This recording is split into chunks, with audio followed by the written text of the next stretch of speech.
Фотограф с мировым именем Сергей Лидов более 50 лет занимается фотографией. Его снимки печатаются в ведущих мировых изданиях. Выбор профессии, можно сказать, предопределила его бабушка, которая часто водила его в музеи и выставочные залы.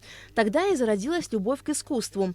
В 20 лет Сергей Лидов бросает учебу в Московском нефтяном институте имени Губкина и начинает работать фотокорреспондентом в знаменитом журнале «Советский Союз», который выходил на 19 языках в 120 странах мира, что дало ему возможность набираться опыта у самых именитых советских фотографов. Мы делали фотоочерки.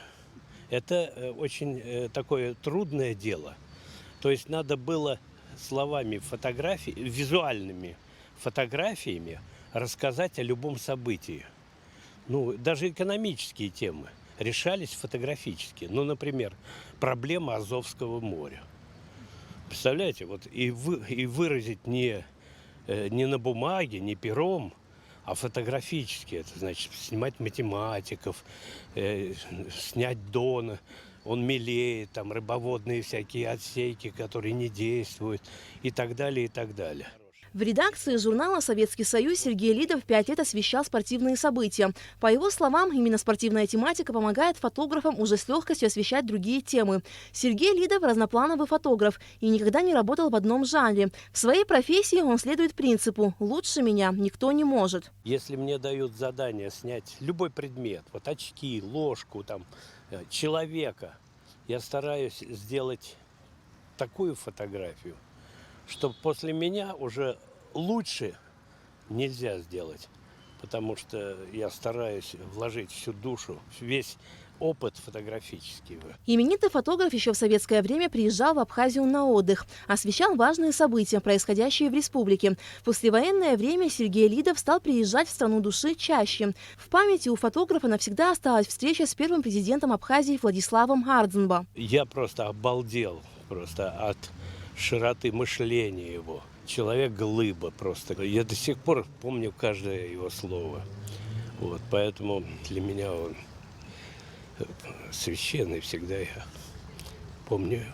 Именно фото с Владиславом Ардзинбо Сергей Львович считает самой дорогой фотографией в своей коллекции. В Шерах нас фотографировал как раз Попов. И потом Владислав Григорьевич меня подписал его.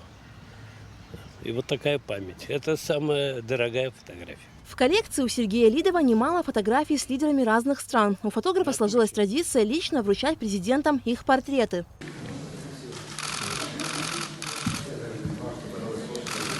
Да.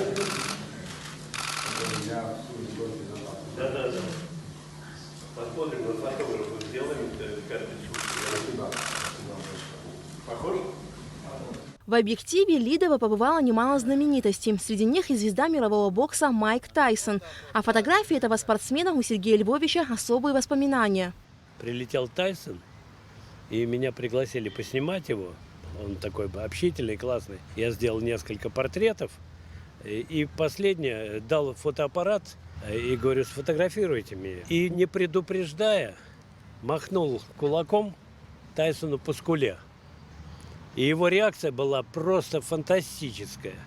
Он схватил мою руку моментально и рассмеялись. То есть не пропустил удар. Вот. Но я не боялся, что он мне ухо откусит. Сергей Лидов – автор 9 фотоальбомов, участник более 200 выставок как в России, так и за рубежом. В поисках хорошего кадра фотограф часто проводит экстремальные съемки с высоты птичьего полета, порой рискуя собственной жизнью. Я очень много люблю снимать с вертолета. Я снимал такую вот эту тему проблемы Азовского моря. У меня был вертолет такой К-26. И я сидел с пилотом и увидел там пароход какой-то там, лодочку, и стал приподниматься. И оказывается, меня пристегнули к сиденью, а сиденье не было пристегнуто. Еще бы секунды, я просто вывалился бы из кабины. Летчик меня моментально схватил, закрепил. Именитый фотограф через пару дней отмечает свой юбилей. И в свои 75 лет Лидов строит большие планы. И главное из них – открытие школы фотографии в Абхазии. Алика Трапш, Михаил Братухин, Абхазское телевидение.